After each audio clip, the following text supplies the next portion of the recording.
दोस्तों, अगर आप लोग भी स्टूडेंट हैं तो आप लोग को रोजगार सहायता के लिए प्रधानमंत्री योजना के तहत जो है आपको 20,000 रुपये पर सालाना मिलने वाले हैं। तो कैसे आवेदन करना है, क्या प्रक्रिया है और क्या क्या आपको डॉक्यूमेंट्स लगेगा, आप कैसे जो है आप इनको जो है फॉर्म को फिल कर सकते हैं, इसका इस रिलेटेड में जो भी जानकारी कवर की गई है और इसको देखने के बाद जो है आप फॉर्म को फिल कर पाएंगे।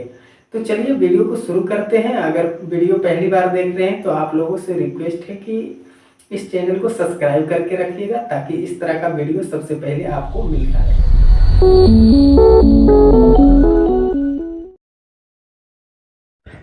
जो भी स्टूडेंट इसमें क्वालिफाई किए हैं 10th और उसके बाद जो है 11 या ग्रेजुएशन किए हुए हैं तो आप इस फॉर्म को फिल कर सकते हैं। तो आप जैसे कि स्क्रीन पर देख पा रहे होंगे कि कॉलेज स्टूडेंट स्कॉलरशिप स्कीम का लाभ देश के हर स्टूडेंट कॉलेज को दिया जाएगा। प्रधानमंत्री छात्रवृत्ति योजना के तहत, ठीक है। तो इसके बाद जो है आप जानते हैं योग्यता, आपके पास जो है योग्यता क्या होना चाहिए उसके बारे में हम जानेंगे।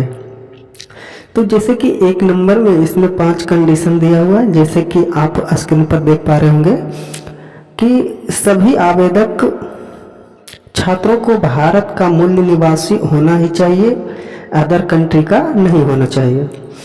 उसके बाद है छात्र वर्तमान में एक सरकारी कॉलेज या विश्वविद्यालय में पढ़ रहे हो, मतलब कि जो पढ़ रहे हैं फिलहाल सरकारी कॉलेज या विश्वविद्यालय में वही आवेदन कर सकते हैं। उसके बाद आपके परिवार की वार्षिक आय जो है 2.5 लाख से अधिक नहीं होना चाहिए। जैसे कि आप समझ पा रहे होंगे आपका वार्षिक आय प्रमाण पत्र जो होता है 2.5 लाख से अधिक नहीं होना चाहिए। उसके बाद आगे नीचे दिया हुआ है 4था नंबर में छात्र को कम से कम जो है 60% से के साथ जो है पिछली कक्षा में उत्तीर्ण होना चाहिए। मतलब कि अगर ग्रेजुएशन किए हुए हैं तो आपके पास इंटर में भी 60% नंबर होना चाहिए। उसके बाद इस तरह से देख सकते हैं ये सारी कंडीशन दिए गए हैं। उसके बाद है परिवार का कोई भी सदस्य सरकारी नौकरी में नहीं होना चाहिए और ना ही कोई सदस्य आयकर दाता होना चाहिए जो कि आयकर मतलब कि आयकर भरता हो। तो मुझे लगता है समझ चुके हैं आप, आसानी से स्टेप बाय स्टेप फॉलो करते जाइएगा। तो चलिए नीचे जैसे कि यहाँ पर हमने बता दिया है कि आयकर नहीं भरना चाहिए, जैसे कि आयकर डिपार्टमेंट में नहीं होना चाहिए। उसके बाद स्कॉलरशिप का मुख्य उद्देश्य जो है क्या क्या डॉक्यूमेंट्स लगेगा, तो कॉलेज का छात्र का आधार कार्ड लगेगा और जो है बैंक पासबुक आपके आधार कार्ड से लिंक या जुड़ी होना चाहिए। उसके बाद है तीसरा कंडीशन कॉलेज आईडी कार्ड या चयनित छात्र के अनुसार शैक्षणिक योग्यता जो दर्शाता हो वो दस्तावेज, जैसे कि कॉलेज आइडेंटिटी कार्ड होता है उसको भी इस कैटेगरी में रखा गया है। उसके बाद वर्तमान में जो मोबाइल नंबर वो तो सबके पास होता है। उसके बाद पासपोर्ट साइज फोटो। उसके बाद ये सभी दस्तावेज विशेषताओं और आवश्यकताओं पर आधारित हो सकते हैं और यह महत्वपूर्ण है कि आप इस योजना के वेबसाइट पर संस्था से भी संपर्क करें और सटीक आवश्यकताओं की जानकारी प्राप्त कर सकते हैं। उसके बाद आगे बात करते हैं जैसे कि यहाँ पर जो बताई गई है आपके कई सारे कंडीशन दे गया है निष्कर्ष। तो उसके बाद हम बात करते हैं कैसे जो है आपको आवेदन करना होगा, ठीक है। तो इसका जो वेबसाइट है इस वेबसाइट पर हमें आना है, जिसका नाम है PM अचीवमेंट। ठीक है, जैसे कि ऑफिशियल वेबसाइट नीचे जो इसका दिया हुआ है, ये है official website national scholarship portal. ठीक है, उसके बाद यहाँ पर जो आपसे पूछा जा रहा है वो बताना है। यहाँ पर ध्यान से दीजिए, ध्यान से ये करना है। अगर कोई गड़बड़ी होता है तो दोबारा फिल आप नहीं कर पाएंगे। तो इस स्थिति में जो है आपको ये धैर्य रखना होगा और करना है। तो ऑफिशियल वेबसाइट पर जैसे ही जाएंगे ना, उसके बाद नीचे अब जब आएंगे तो आपके पास जो है एप्लीकेंट कोरियर के बाद जो है नीचे में न्यू रजिस्ट्रेशन का ऑप्शन है। उस पर क्लिक करने के बाद जो है आप हिंदी में भी पढ़ सकते हैं और इंग्लिश में भी पढ़ सकते हैं, यहाँ पर देख सकते हैं। उसके बाद नीचे आएंगे तो इसमें जो कंडीशन दी गई है उसको फॉलो करना है, इसको टिक लगा देना है और कंटिन्यू के ऑप्शन पर क्लिक करना है। उसके बाद आपसे पूछा जा रहा है, चलिए हम हिंदी कर लेते हैं, आपके पास आधार कार्ड है? अगर हाँ तो यस करिएगा, अगर नहीं तो ये अपना हिसाब से जो है इसमें 2 ऑप्शन और है जो आप अपना कंडीशन के अनुसार से सेलेक्ट कर लीजिएगा।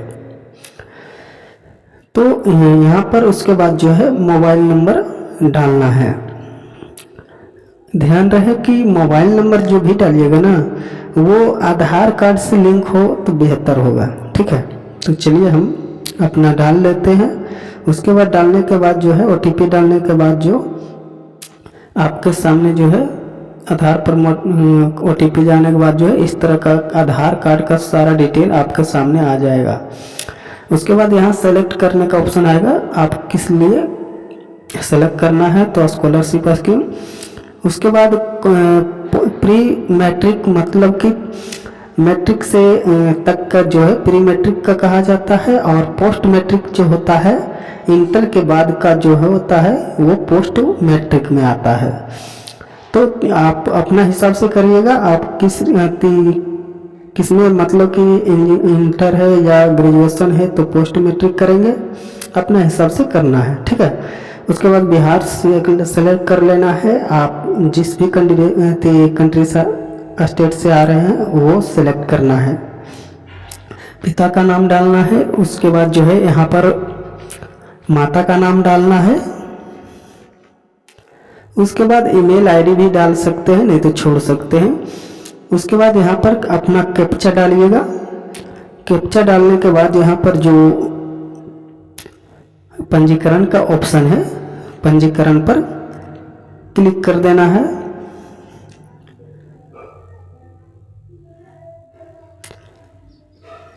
चलिए हम इनका जो कैप्चा है फिल करके पंजीकरण पर क्लिक करते हैं।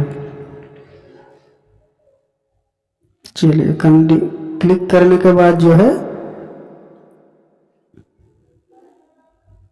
इस तरह का मतलब कि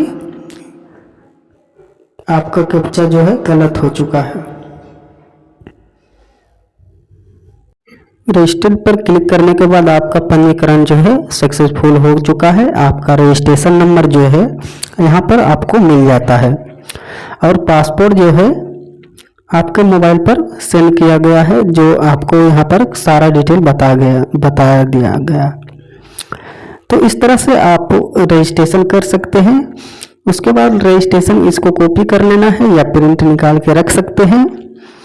तो चलिए उसके बाद जो है लॉगिन का ऑप्शन आपको देखने को मिल रहा है, लॉगिन पर क्लिक करना है ताकि लॉगिन करके है फॉर्म फिल किया जाता है। तो चलिए कर लेते हैं। उसके बाद जो है यहाँ पर एप्लीकेशन नंबर वही डालना है जो रजिस्ट्रेशन करते समय डाले थे, और जो है पासपोर्ट जो भी मोबाइल नंबर पर आया है वो पासपोर्ट फिल करना है। फिल करने के बाद अपना सारा डिटेल यहाँ पर डालेंगे। इस तरह से आप आसानी से जो है इस फॉर्म को फिल कर सकते हैं। तो मुझे लगता है कि आप जो है आगे फॉर्म फिल कर लीजिएगा। कैसी लगी वीडियो कमेंट बॉक्स में कमेंट करके ज़रूर बताइएगा। अगर वीडियो पहली बार देख रहे